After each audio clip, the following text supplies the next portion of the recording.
I said, because my partner always says, when I start, being very, claiming things and having I have my own theories and stuff. So he says, oh, this is Ifarology, because my mother is called Ifar. So, and every time I would tell something, and then he would look at me, Ifarology? Ifarology, Is this a new science?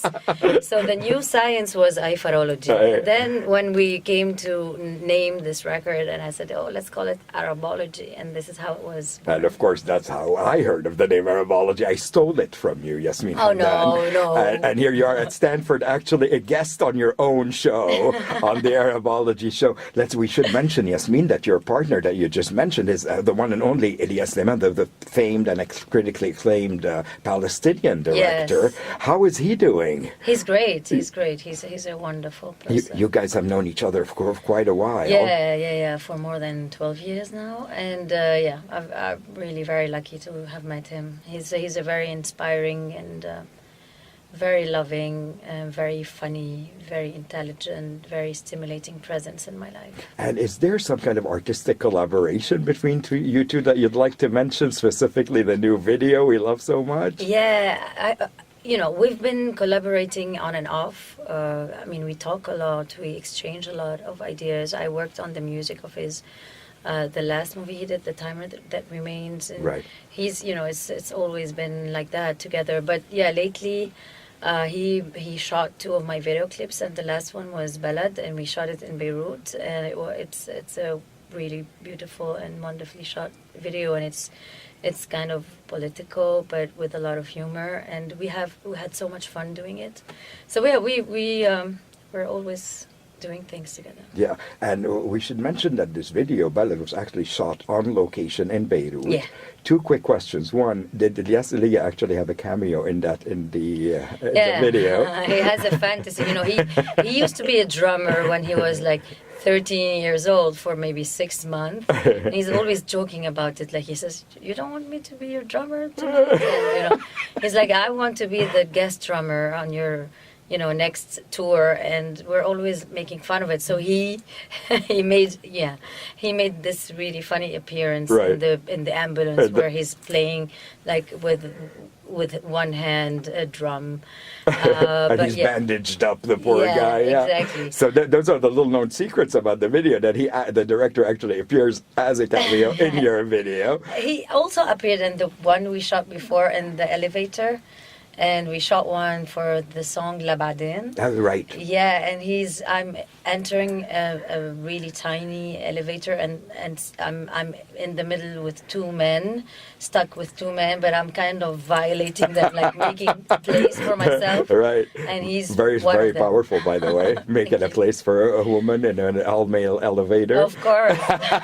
And it always happens to me that when I enter an elevator, I'm like, This came up from a true story. Like I like to really work, like play with my hair. And one time I was in an elevator and I did some things with my hair, and I went out and I saw that the people in the elevator didn't come out because I had like my hair went on their eyes and they were like really like hurt. And I was like, oh, I'm sorry, I didn't realize it. Well, they should be honored to be hit by Yasmine Hamdan's beautiful hair, I should say. Of course, they should. And the sharaf ilon, yani. And Yasmine, the other question about the video is about, the location. I mean, did you actually close down a street in Beirut just to shoot the video? It's a very funny location. We had the trash crisis in Beirut, right. Not very long time ago in Lebanon, and that bridge was full of garbage. Yeah. And now it's cleaned up, and it's a bridge that leads you nowhere.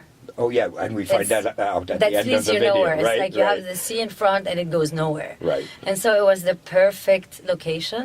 So yeah, we closed it for 2 days. It was really great.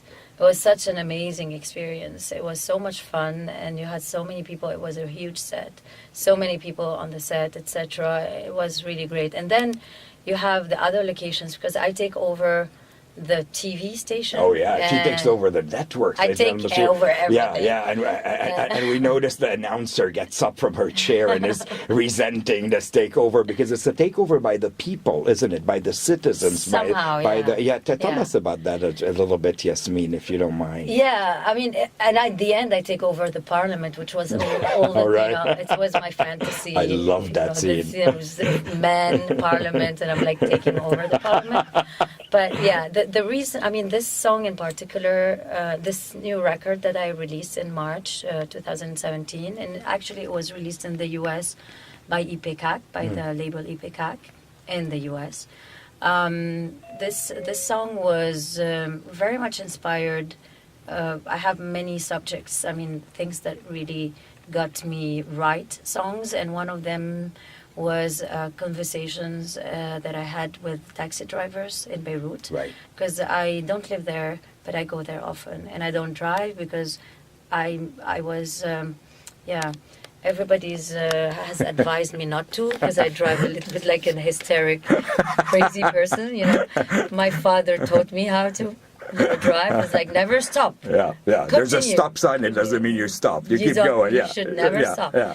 So I don't drive anymore, and I take taxis, and I have a lot of really interesting conversations that I noted, and a lot of songs were born out of those interactions, and I had a lot of somehow existential conversations, and also political, and this song in particular is about a taxi driver, in a way angry about the situation, about the corruption, about the statu quo, about the establishment, but there's hope, and the hope is in the video clip, and it's also in the song, and it's about him, his grace, and about, you know, all the resources we have in ourselves to kind of to kind of survive. Right.